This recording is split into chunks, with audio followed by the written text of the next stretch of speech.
en toda esta canción. Y perseveraban en la doctrina de los apóstoles. Ahí estamos mirando esa palabra importante que empezamos la semana pasada, lo que es la doctrina de los apóstoles. ¿Qué es la doctrina? Les decía yo la semana pasada que la palabra doctrina tiene como significado enseñanza o un conjunto de enseñanza o un conjunto de normas o un conjunto de leyes, por lo cual los apóstoles dieron enseñanza, conjunto de enseñanza, de normas o de leyes a los discípulos de la iglesia primitiva. Eso es lo que es la palabra doctrina. Lo que se le llama el didache o el didakei es lo mismo, la doctrina de los apóstoles. La semana pasada veíamos que la doctrina de los apóstoles está basada en su mayoría en el inicio de la iglesia primitiva, en Hechos capítulo 2, versículo 42, está basada en todas las enseñanzas, en todo el conjunto de normas y el todo el conjunto de leyes que Jesucristo les dio a los apóstoles o a los discípulos. Está basada en ello. Esto es, lo que ellos le enseñaron a la iglesia primitiva está basado en lo que Jesús les había enseñado durante lo que conocemos nosotros como los 4 evangelios. Esto tiene que ver con la aplicación total de lo que es la ley de Moisés a el espíritu de la enseñanza de la ley de Moisés en palabras de Jesús y enseñanza de Jesús. ¿Qué quiere decir eso? Que la ley de Moisés tenía una intención con el pueblo de Israel, pero ellos empezaron a hacer la ley o a guardarla en una manera externa, conforme a un ritual, y no conforme al espíritu que quería Dios que se hiciera en una manera intencional. Por lo tanto, lo que se conocía como la ley de Moisés, viene Jesús y ahora enseña el espíritu de la ley. Ahora enseña lo que él dice: habéis oísteis que fue dicho a los antiguos. Y toda esta parte del pasado es lo que se enseñó antes, a lo que ahora se iba a enseñar. Pero yo os digo, es el espíritu, es la esencia, es literalmente lo que Jesús quería que se hiciera desde ese momento en adelante. No como lo habían hecho anteriormente, sino desde la raíz, desde lo que se conoce como la intención, desde el designio, el cual nace del espíritu del hombre. A esta idea es lo que Pablo continuamente dice: la ley mata, pero el espíritu vivifica. A esta idea se encuentra lo que sería lo externo, la ley en piedras, escrita en piedras, la esencia escrita en el corazón o en el espíritu del hombre. Es estas dos cosas las que colocan la enseñanza de Jesús en lo que sería y se conocerá como el Nuevo Testamento. Ahora, ¿cuáles fueron las cosas que enseñaron los discípulos? ¿Qué enseñaron? Hay cosas que tenemos que entender acerca de la enseñanza o del didache de los apóstoles. Por ejemplo, si tú ves ahí precisamente en el Evangelio de Juan, en el capítulo 16, en el versículo 13, Juan 16, verso 13, dice así la palabra de Dios. Juan 16, verso 13. Esto es, lo que enseñó Jesús en los evangelios es la verdad, pero no es toda la verdad.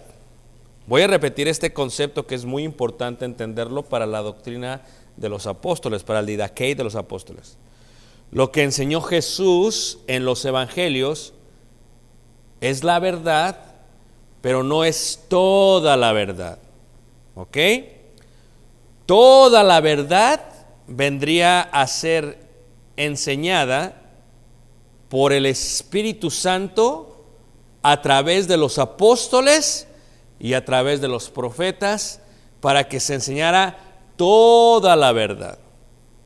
Dice ahí en Juan 16, versículo 12, aún tengo muchas cosas que deciros, pero ahora no las podéis sobrellevar. Esto durante la cena del Señor, durante la Pascua celebrada por Jesús con los discípulos en el aposento alto en el barrio de los Esenios. Después de ahí salen hacia el Getsemaní. En el Getsemaní se duermen los discípulos.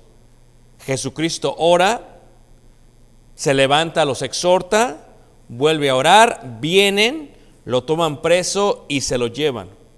Así que esto que les iba a decir, que todavía no podían sobrellevar, vendría a ser dicho por el Espíritu Santo a los apóstoles, y esto es lo que se conoce como toda la verdad. Versículo 13, pero cuando venga el Espíritu de verdad, Jesús dijo, yo soy la verdad, el camino y la vida. Pero también el Espíritu es verdad. En el griego la palabra verdad es aletheia, lo que se translitera como alicia. Aletheia es verdad. En el hebreo es emeth, que es la palabra verdad que inicia con la letra que está en el centro del abecedario hebreo. Y en este concepto dice, pero cuando venga el Espíritu de verdad, Él os guiará a toda la verdad. ¿Qué quiere decir? Que lo que Jesucristo había enseñado hasta la Pascua era la verdad, pero no era toda la verdad. Y esto es muy importante entenderlo, porque cuando hablamos de la verdad enseñada a los discípulos, a la iglesia primitiva, a la iglesia de Cristo, esta es la que enseña Jesús, más la que enseñó el Espíritu Santo a través de los apóstoles y profetas a la iglesia primitiva. La didaquei de los apóstoles, la didaxia de los apóstoles en Hechos capítulo 2, versículo 42, encierra solamente la verdad que enseñó Jesús para el nuevo pacto, pero no encierra toda la verdad que se va a estar revelando a través del libro de los Hechos y de la historia de la iglesia primitiva. ¿Ok? Eso es muy importante que lo entendamos. Ahora, ¿cuál era la enseñanza, la didaquei de los apóstoles, de Cristo?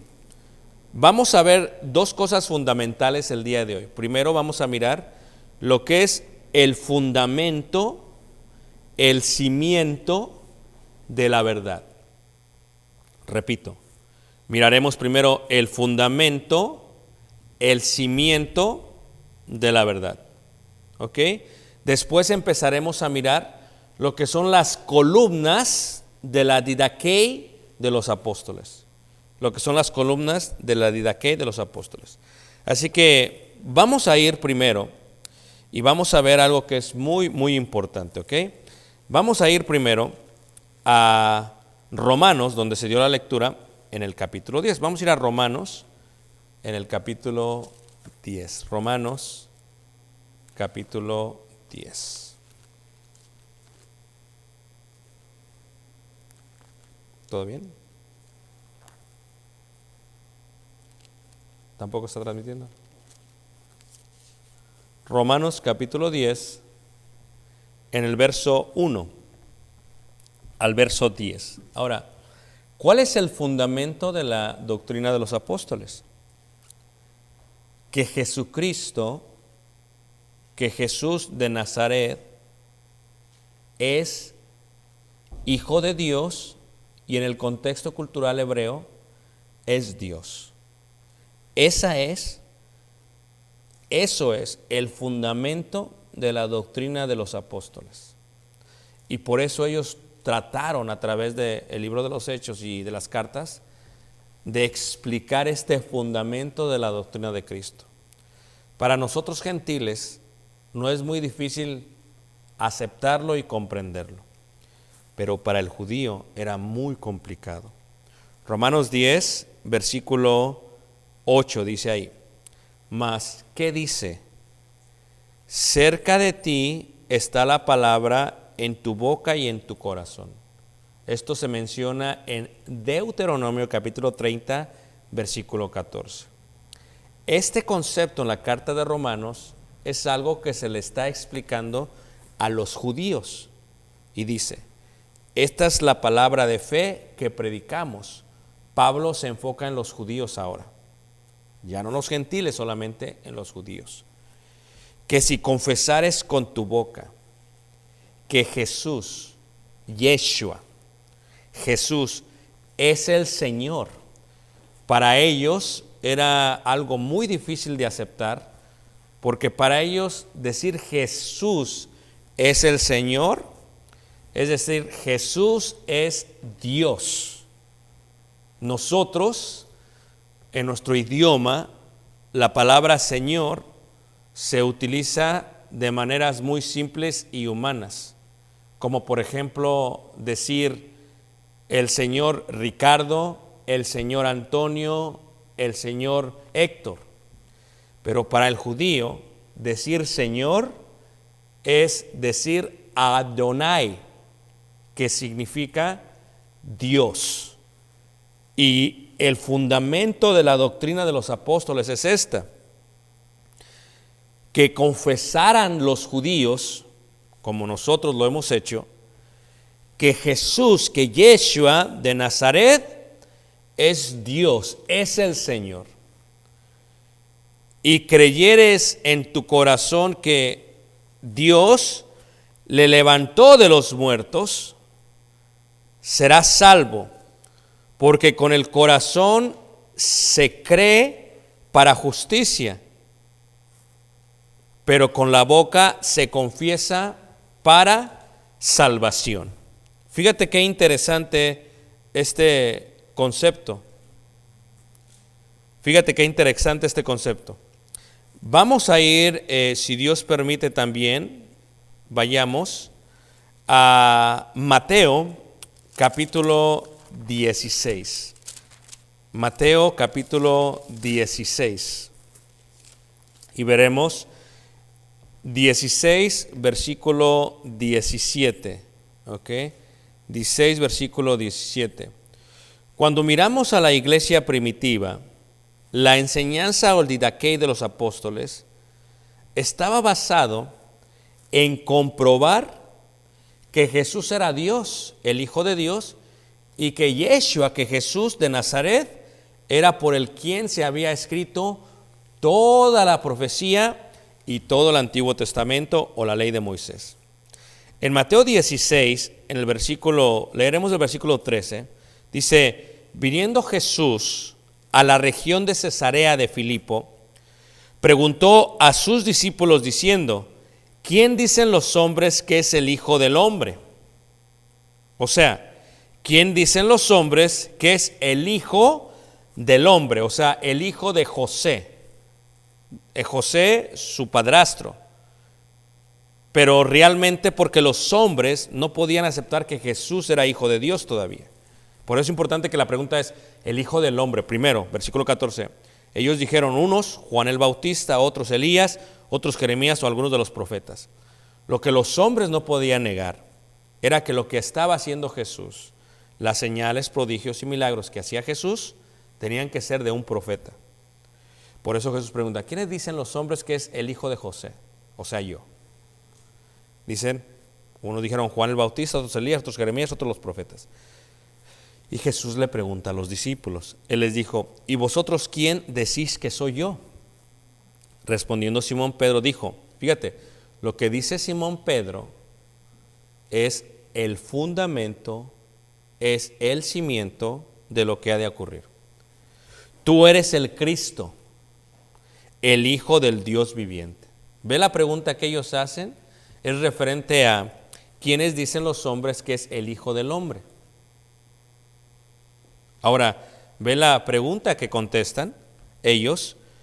Lo que contesta Pedro es, tú eres el Cristo, el Hijo del Dios viviente.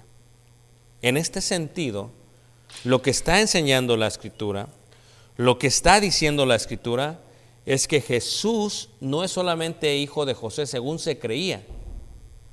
Jesús no es solamente un profeta según decían los hombres. Jesús es el Mesías, dice Pedro. y Jesús es el Hijo del Dios viviente. En cultura hebrea es Jesús es Dios. Es lo que está diciendo Pedro. Entonces respondiendo Jesús: bienaventurado eres, Simón, hijo de Jonás, porque no te lo reveló carne ni sangre, sino mi Padre que está en los cielos. Y yo también te digo que tú eres Pedro, y sobre esta roca edificaré mi iglesia, y las puertas del Hades no prevalecerán contra ella. ¿Qué es lo que está diciendo entonces la Escritura? Lo que está diciendo es que el fundamento o la roca de la iglesia sería la confesión de Pedro.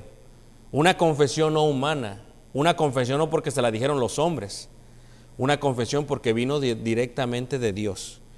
Y eso, lo que dijo Pedro, tú eres el Cristo, el Hijo del Dios viviente, es la roca donde se edificaría la iglesia de Cristo, y las puertas del Hades no prevalecerían contra ella. Ahora, tienes que entender que la doctrina de los apóstoles es comprobarle constantemente a los judíos primeramente, no a los gentiles, porque Hechos capítulo 2 versículo 42, solamente la iglesia es totalmente judía.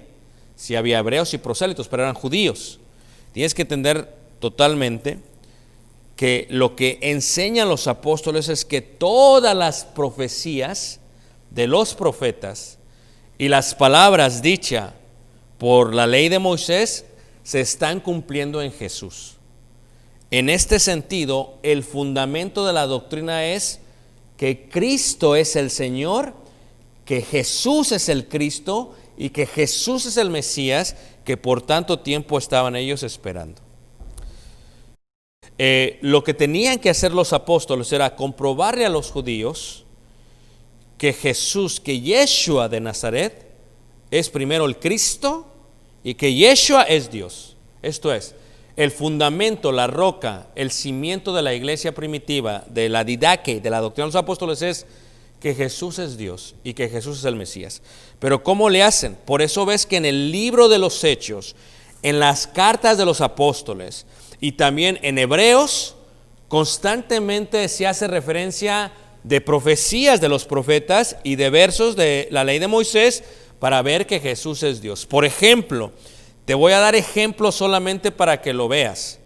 Ahora, ciertamente yo lo tengo en el libro escrito, te daré ejemplos.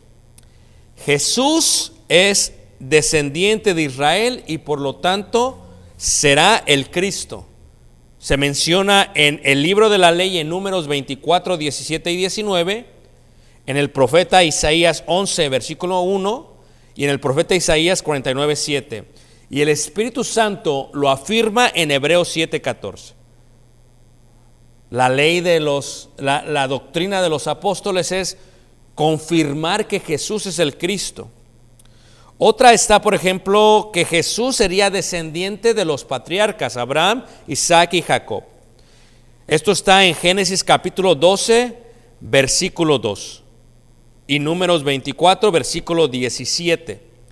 Que Jesús o el Cristo cumpliría el trono de David. Génesis 49 y lo dice Pablo en Romanos 1:3.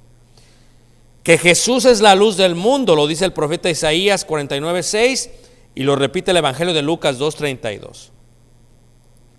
Que Jesús es el Redentor, Isaías 49:7 y lo repite Pablo en la carta a Romanos 11:26. Todo lo que hicieron los apóstoles, y podría mencionar cada una de ellas, todo lo que hicieron los apóstoles fue enseñarle a los judíos que Yeshua, que Jesús es el Cristo primero y que Yeshua, Jesús, es Dios.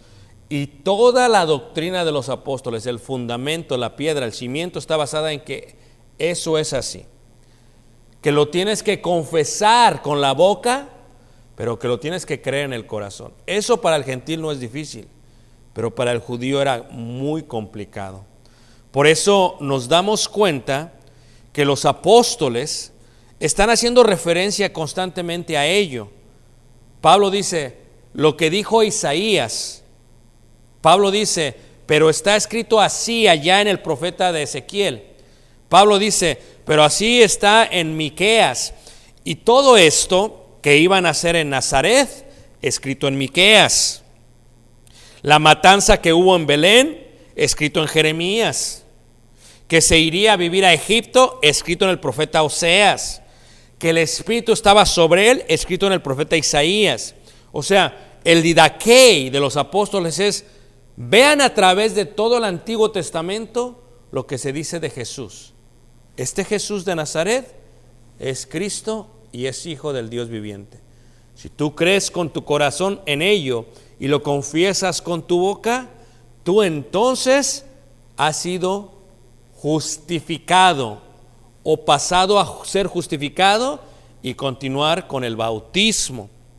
Si vemos este concepto en Hechos capítulo 2 una vez más, en el versículo 22, lo que está haciendo Pedro y los apóstoles es que toda la verdad, ellos habían oído de Jesús en forma privada que Él era Dios.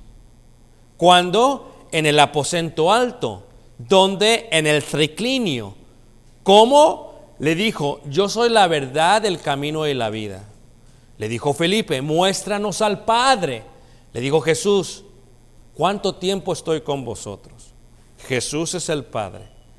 Pero la verdad estaba en ellos, la verdad estaba entre ellos, pero en cuanto al conocimiento, las normas y las leyes, toda la verdad fue algo que trajo el Espíritu Santo después de la ascensión de Jesús al cielo.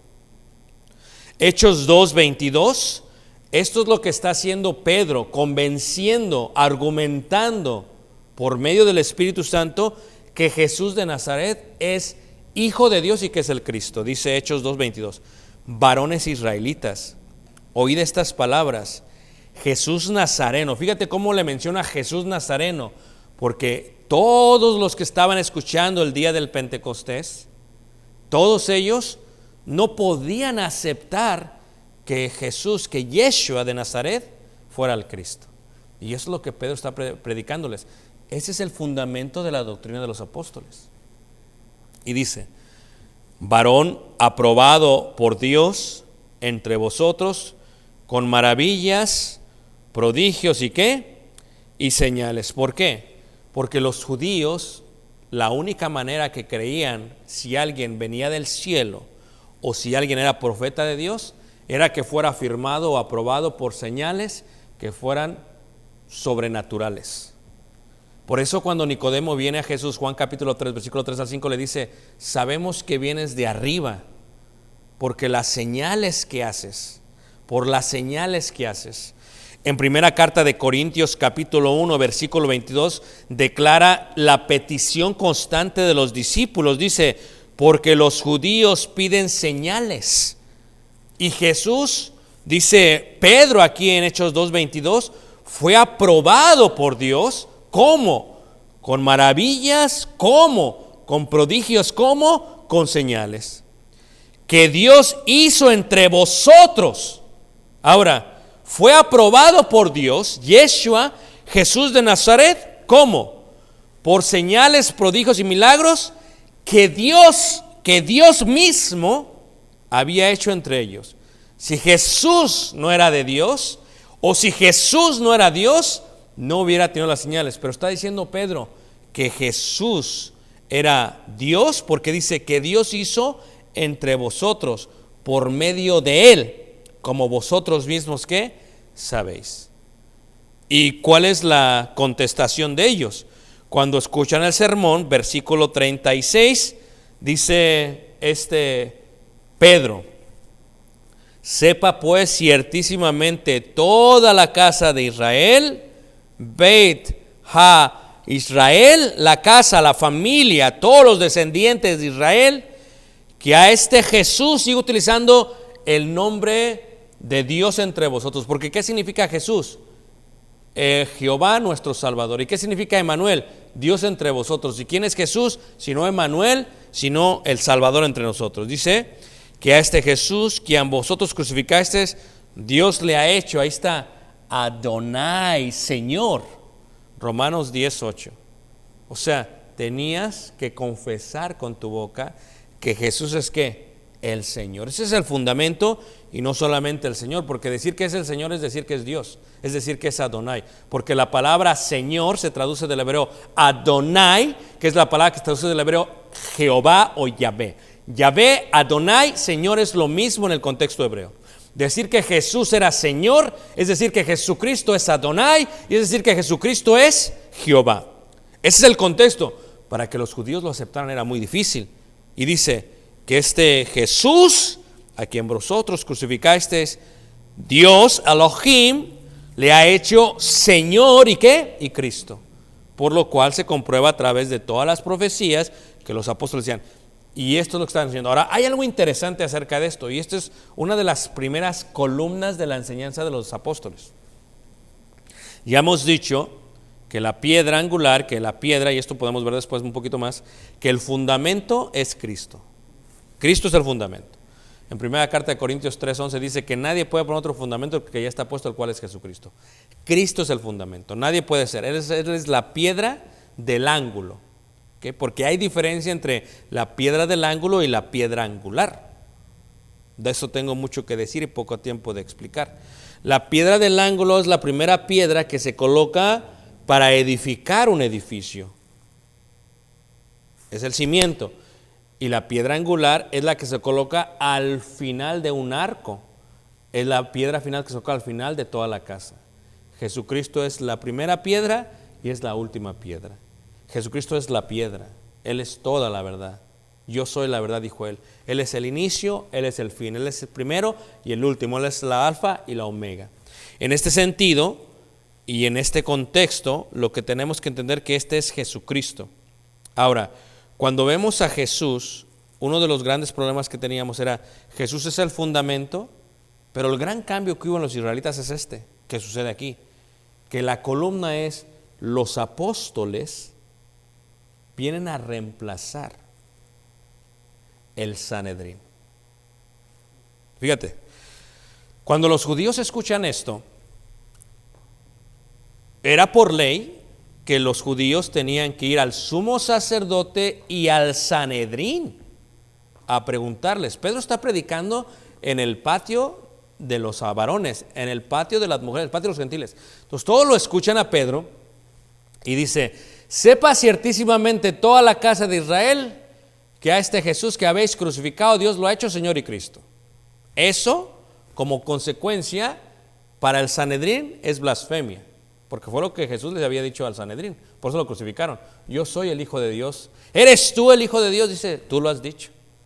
Así que Pedro está diciendo lo mismo a un lado de lo que sería la cámara de la roca donde estaba todo el Sanedrín. Columna primera. Los judíos escuchan esto y ya no le van a preguntar al Sanedrín. Fíjate, al oír esto, se compungieron de corazón y dijeron a Pedro y a los otros apóstoles: varones hermanos, ¿qué haremos? Fíjate, ellos debieron, como buenos judíos, ir al Sanedrín y decir: nos acaba de decir Pedro que pasó esto, que matamos a Jesucristo, hemos matado. Se supone que si hemos matado, conforme a la ley de Moisés, vamos a tomar un animal o vamos a hacer un holocausto, aquí tenemos el templo, hagamos esto. Es el primer cambio radical que existe en la iglesia, que ya no sería el Sanedrín, que ya no sería el sumo sacerdote a quienes irían, ya no sería la autoridad de ellos, sino que cambiaría de la autoridad de ellos a la autoridad de los apóstoles de Jesús. Al oír se compusieron de corazón, dijeron: varón, padres, dice Pedro a los otros apóstoles: varones hermanos, ¿qué haremos? Pedro les dijo: arrepentíos y bautícese cada uno de vosotros en el nombre de Jesucristo para perdón de los pecados y recibiréis el don del Espíritu Santo. Fíjate, esto ya es un cambio total. Primero, Jesús es Señor y Cristo. Segundo, ya no solamente se requiere guardar la ley de Moisés en cuanto a irse a arrepentir y a colocar un animal sobre el altar. Ahora está estableciendo un arrepentimiento y un bautismo.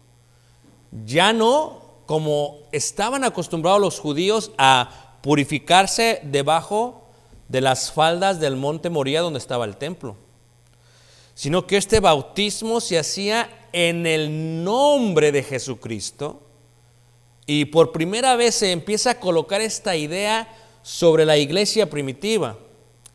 Es un principio. Fíjate, bautice cada uno en el nombre de Jesucristo. Nosotros lo leemos tanto que no le ponemos atención, pero lo que está diciendo Pedro es, al decir Jesucristo, es Jesús es el Mesías.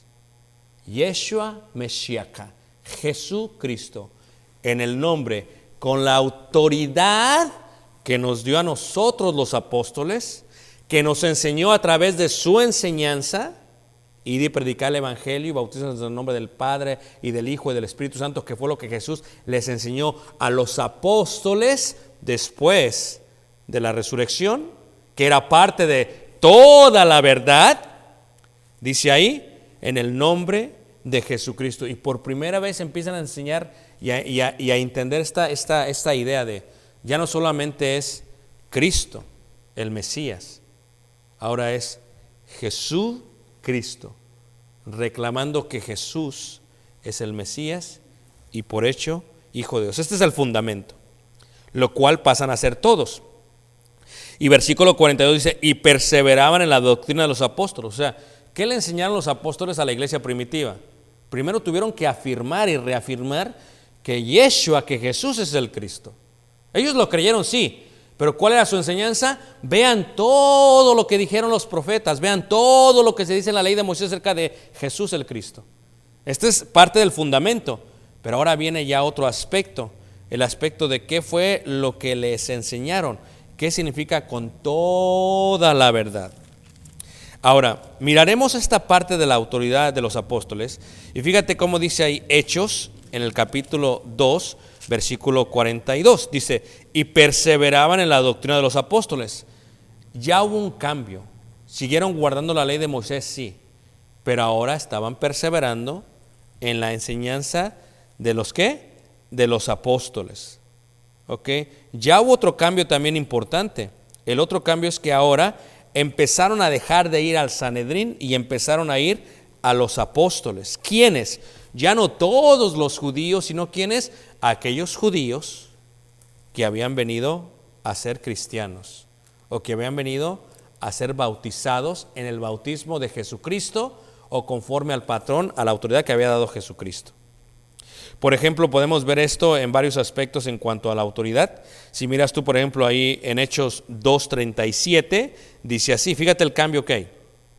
Hechos 2:37, fueron a él. Luego vemos, por ejemplo, ahí en Hechos 4:5, vamos ahí a Hechos 4, versículo 5, dice así, Hechos 4:5. Aquí hay un problema. Ahora, son los apóstoles traídos al Sanedrín. Y si tú leyeras de Hechos 4:5 al versículo 31, te darías cuenta que la iglesia, eclesía, congregación, convocación, los seguidores de Jesús, ya no escuchan al Sanedrín. Ahora están escuchando ¿a quiénes? A los apóstoles. Dice ahí la palabra de Dios, Hechos 4, en el verso 19. Mas Pedro y Juan respondieron diciéndoles, juzgad si es justo delante de Dios obedecer a vosotros antes que a Dios. Fíjate qué dicen ellos. Los hombres le estaban diciendo, el Sanedrín le dijo a ellos, dejen de predicar a Jesús, y dicen ellos, no, es mejor obedecerle a Dios que a los hombres. Y empieza a haber un cambio de organigrama. ¿Qué es organigrama? De la línea de autoridad, donde el Sanedrín se le empieza a diluir la autoridad y donde se le quita totalmente para con la iglesia primitiva. Versículo 23, y puestos en libertad vinieron a los suyos. ¿Y quiénes son los suyos? Son los judíos que ya han obedecido al bautismo de Jesucristo. Dice, y contaron todo lo que los principales sacerdotes y los ancianos les habían dicho. Los que eran la autoridad antes de Jesús, ahora ya no son. Ahora quienes son la autoridad son los mismos que apóstoles. No sobre todo el pueblo judío, solo sobre el pueblo judío que había aceptado a Jesús como Mesías. ¿Ok? Fíjate cómo dice ahí también en Hechos capítulo 4, en el verso 35. Fíjate cómo dice Hechos 4, versículo 35. Dice así. Leeremos desde el versículo 34. Dice, así que no había entre ellos ningún necesitado, porque todos los que poseían heredades o casas, las vendían y traían el precio de lo vendido. Esta iglesia, esta congregación, ya empieza a diferir del pueblo de Israel, del pueblo judío. Siguen siendo judíos, siguen guardando la ley, pero empieza a diferir. ¿En qué? En que ahora ya no están viendo por la necesidad solamente del pobre, como enseñó Jesús, sino que están viendo entre la necesidad de entre ellos. Y por consecuencia son ellos, versículo 35, y lo ponían a los pies de los apóstoles. Ya empieza a haber un cambio de organigrama, un cambio de autoridad.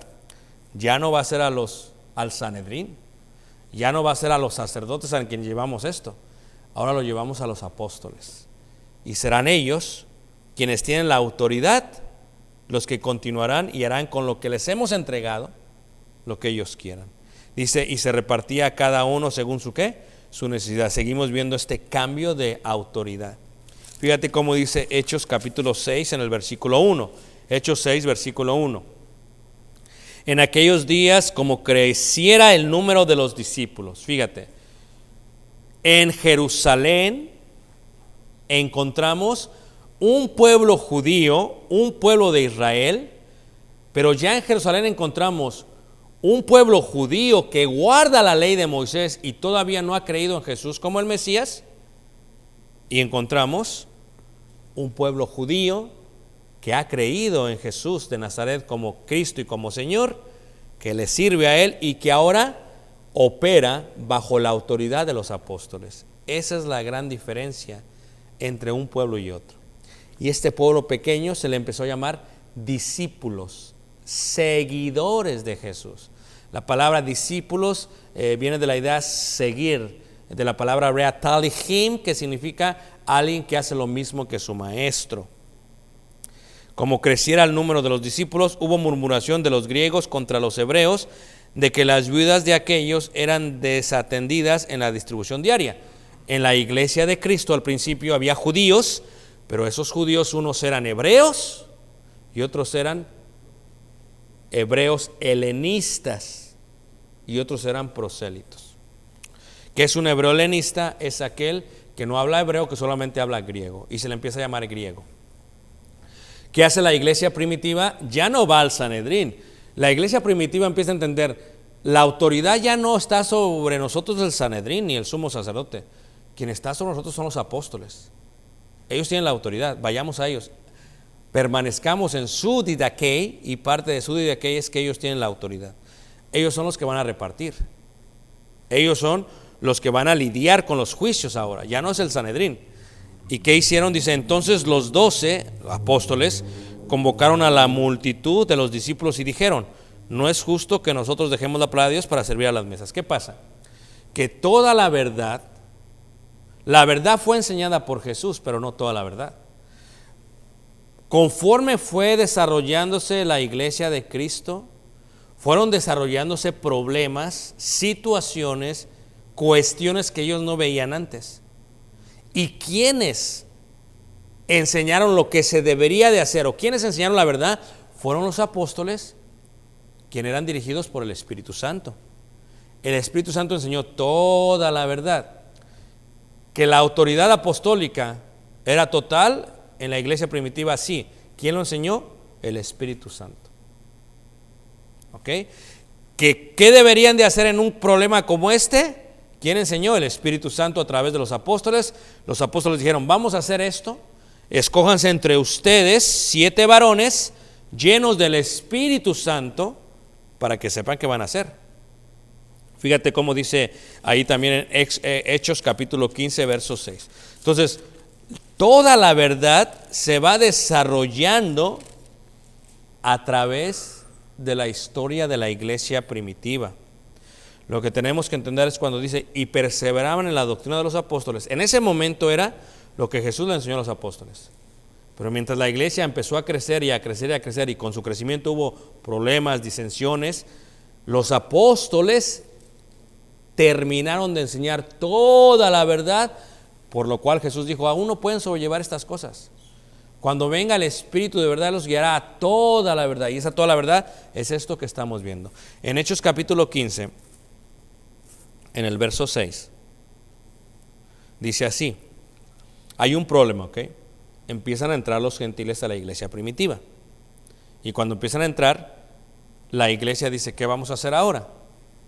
Hechos 15 dice, y se reunieron los apóstoles y los ancianos para conocer de este asunto. A ver, si la iglesia primitiva pensaba que se podía hacer cualquier cosa con los gentiles que estaban entrando, ¿quiénes son los indicados? ¿Quiénes tienen la autoridad en el organigrama para decir qué hacer con los gentiles? ¿Quiénes? Los apóstoles. Por eso van a los apóstoles. El concilio de Jerusalén es el resultado de un problema en la iglesia primitiva, la aceptación del pueblo gentil a la iglesia. Reiteramos, no al pueblo judío, sino al pueblo judío que era cristiano. Este pueblo judío que era cristiano, se empezaron a añadir también gentiles. ¿Y cómo se añadieron esos gentiles? El pueblo judío cristiano guardaba la ley de Moisés, pero estos nuevos no saben nada de la ley de Moisés. ¿Qué tienen que guardar? En este sentido, con este problema, van a los apóstoles y les preguntan, ¿qué hacemos? Y contestan, fíjate cómo dice ahí, Hechos capítulo 15, en el versículo 22. Entonces pareció bien a los apóstoles y a los ancianos, que también viene a ser una parte de la autoridad, eso lo veremos después,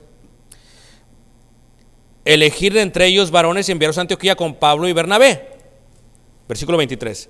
Y escribir por conducto de ellos, los apóstoles y los ancianos y los hermanos, a los hermanos de entre los gentiles. Fíjate, la carta va dirigida a los gentiles de los hermanos judíos. Sigamos leyendo ahí en el versículo 28. Porque ha parecido bien, ¿a quién? Al Espíritu Santo. ¿Quién es el Espíritu Santo? El Espíritu Santo es el que iba a enseñar toda ¿qué? La verdad. Los apóstoles estaban siendo dirigidos por el Espíritu Santo. Lo que Jesús no les enseñó durante su vida, esta idea ejemplar, en forma tan detallada. Pero aún Jesús en su vida enseñó la entrada de los gentiles al pueblo de Israel, solamente que se las enseñó a través de parábolas. La parábola del hijo pródigo es, hay dos hijos, uno es el menor y uno es el mayor. Los dos son hermanos. El mayor guarda todo lo que le dice el padre y el menor no guarda nada y se va al mundo y anda entre cerdos. Hermano mayor, el pueblo judío cristiano. Hermano menor, el pueblo gentil cristiano. Estos no aceptaban a estos y eso fue todo el debate de todas las epístolas, de que creían que el gentil era menos que el judío cristiano. ¿Ok? También lo enseña en otras parábolas, como en la parábola de los jornaleros. ¿Quiénes entraron a las 9 de la mañana? Los judíos.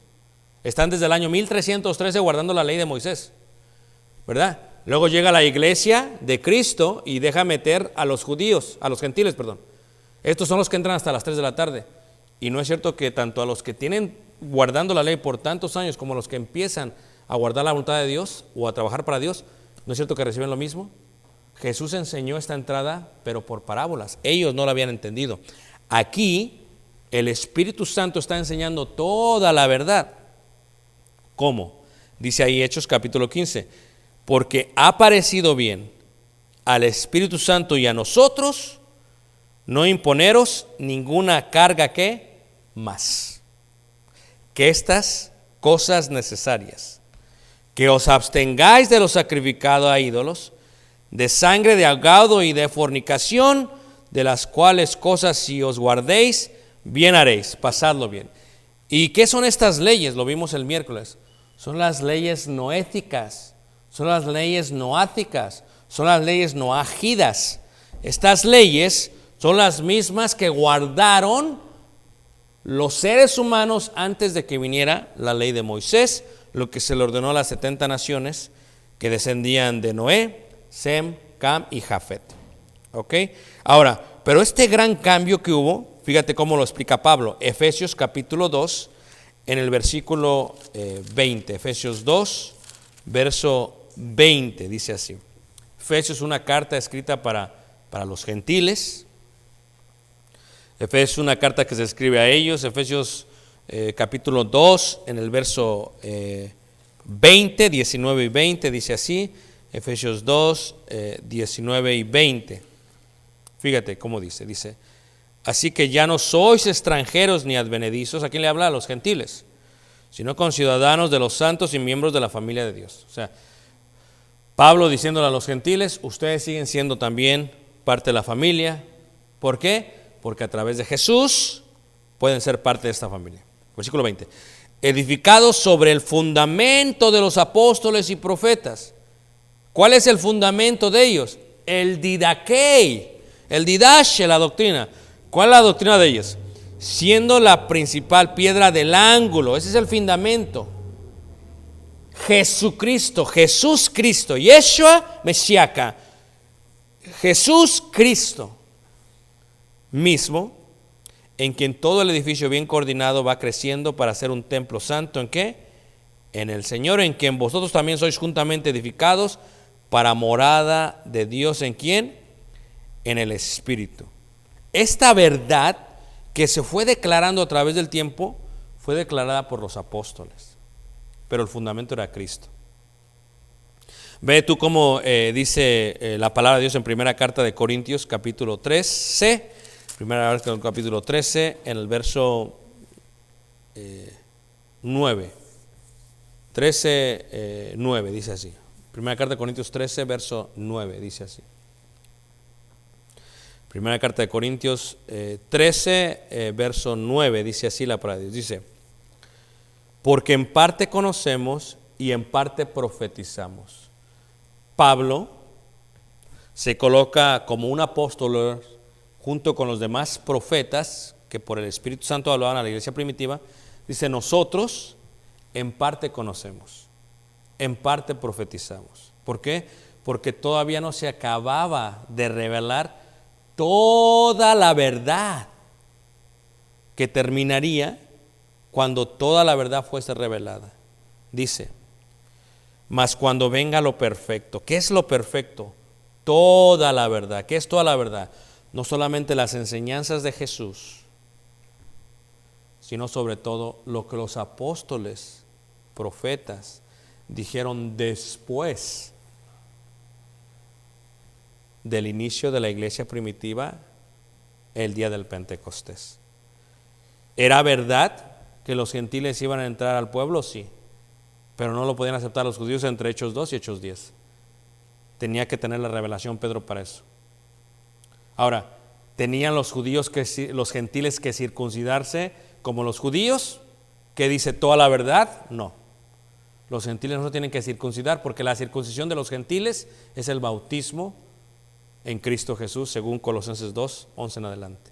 Y eso también es parte de toda la verdad, aunque esto no había sido revelado a los apóstoles cuando estaban enseñando el día del Pentecostés y aún después del día del Pentecostés.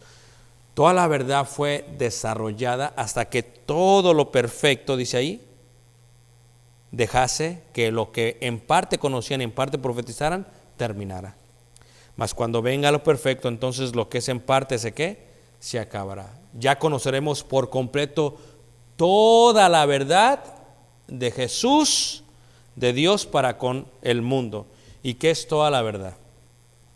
Toda la verdad es lo que Jesús enseñó a sus discípulos en los 4 evangelios. ¿Y qué es? La doctrina de los apóstoles, que incluye eso, pero que también incluye el inicio de la iglesia y cómo es que la iglesia fue evolucionando por sus problemas y los apóstoles fueron enseñando a través a ellos por medio del Espíritu Santo. Por eso Pedro, en segunda carta de Pedro, vamos a ver segunda carta de Pedro, dice así, segunda carta de Pedro capítulo 1, verso 19, segunda carta de Pedro capítulo 1, verso 19, dice así. Por eso Pedro dice esto y lo dice correctamente. Esta es la primera columna, ¿ok? La primera columna de la doctrina. El fundamento es Jesús de Nazaret es Cristo y es Hijo de Dios o es Dios. Es el fundamento. La primera columna es la autoridad apostólica. Segunda de Pedro capítulo 1, verso 19. Tenemos también la palabra profética más segura, a la cual hacéis bien a estar atentos como una antorcha que alumbra en lugar oscuro, hasta que el día esclarezca y el lucero de la mañana salga en vuestros corazones. Entendiendo primero esto, que ninguna profecía de la Escritura es de interpretación privada, porque nunca la profecía fue traída por voluntad humana, sino que los santos hombres de Dios hablaron siendo inspirados, ¿por quién? Por el Espíritu, ¿qué? Santo. Lo que dijeron los apóstoles después también era parte de la inspiración del Espíritu Santo. Por eso nosotros, como iglesia, como pueblo, lo primero que tenemos que entender es que no somos judíos, somos gentiles, y que como gentiles no tenemos que guardar la ley de Moisés, no tenemos que circuncidarnos, no tenemos que ofrecer sacrificios en el templo porque ya no hay templo, no tenemos que hacer nada de eso. ¿Por qué? Pero lo que sí tenemos que hacer es creer, al igual que ellos, que Jesús de Nazaret era el Mesías, que Jesús era el Hijo de Dios, y por eso con la boca lo confesamos y con el corazón lo creemos. Lo creemos para justicia, pero lo confesamos con la boca, ¿para qué? Para salvación. Por eso nosotros como gentiles ya no adoramos conforme a la ley de Moisés, sino adoramos conforme a toda la verdad que fue enseñada por los apóstoles, lo que conocemos como el Nuevo Testamento. Por eso nosotros no aguardamos las cosas del Antiguo Testamento, sino las cosas del Nuevo Testamento. ¿Por qué? Porque hay un cambio de autoridad. El Antiguo Testamento veían a Moisés, el Antiguo Testamento veía a los ancianos, el Sanedrín. El Nuevo Testamento ve a Jesús, el Nuevo Testamento ve a los apóstoles. Esto es diferente entre una y otra. Y el libro de Hebreos, del cual ahí voy a ir finalizando, en la carta de Hebreos, vamos a ir a Hebreos, Hebreos, ok, en el capítulo 1, en el verso 3. Ahora, la carta de Hebreos se escribe porque esto fue lo que pasó con la iglesia primitiva, ¿ok? La iglesia judía de Cristo,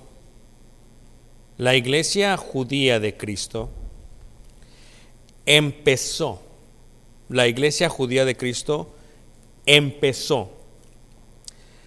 a creer que porque siguió guardando la ley de Moisés, ya no era Jesucristo el que los había justificado, sino las obras de la ley lo que los estaban justificando. Y por eso se escribió la carta de Hebreos. Hebreos se escribe para comprobarle a esos judíos cristianos que vivían en Jerusalén que si ellos seguían guardando la ley no estaba mal, pero que si la guardaban creyendo que era la ley la que los justificaba, entonces no habían entendido la confesión que habían hecho al principio de que Jesús era el Cristo y que Jesús era el Hijo de Dios. Hebreos 1, versículo 1 al 3 dice: Dios, habiendo hablado muchas veces de muchas maneras en otro tiempo a los padres por los profetas, en estos postreros días nos ha hablado ¿por quién? Por el Hijo, a quien constituyó heredero de todo y por quien asimismo hizo el universo, el cual, o sea Jesús, siendo el resplandor de su gloria y la imagen misma de su sustancia, y quien sustenta todas las cosas con la palabra de poder, habiendo efectuado la purificación de nuestros pecados por medio de sí mismo, se sentó a la diestra de la majestad en las alturas. Si Jesús se sienta a la diestra, Jesús es el Hijo de Dios, Jesús es Dios. Y todo lo que explica en Hebreos es: Jesús es mayor que los ángeles, Jesús es mayor que Moisés, Jesús es mayor que Aarón, Jesús es mayor que la ley de Moisés, Jesús es mayor que todos los sacrificios en la ley de Moisés, Jesús, Jesús, Jesús, Jesús. ¿Por qué? Porque ellos tenían que regresar a creer otra vez que el sacrificio de Jesús era suficiente. Y por eso ahí mismo, Hebreos capítulo 8, en el versículo 13 declara: al decir nuevo pacto, ha dado por viejo al primero. Cuando les escriben esta carta a los judíos cristianos en Jerusalén, todavía tenían el templo, todavía guardaban la ley de Moisés.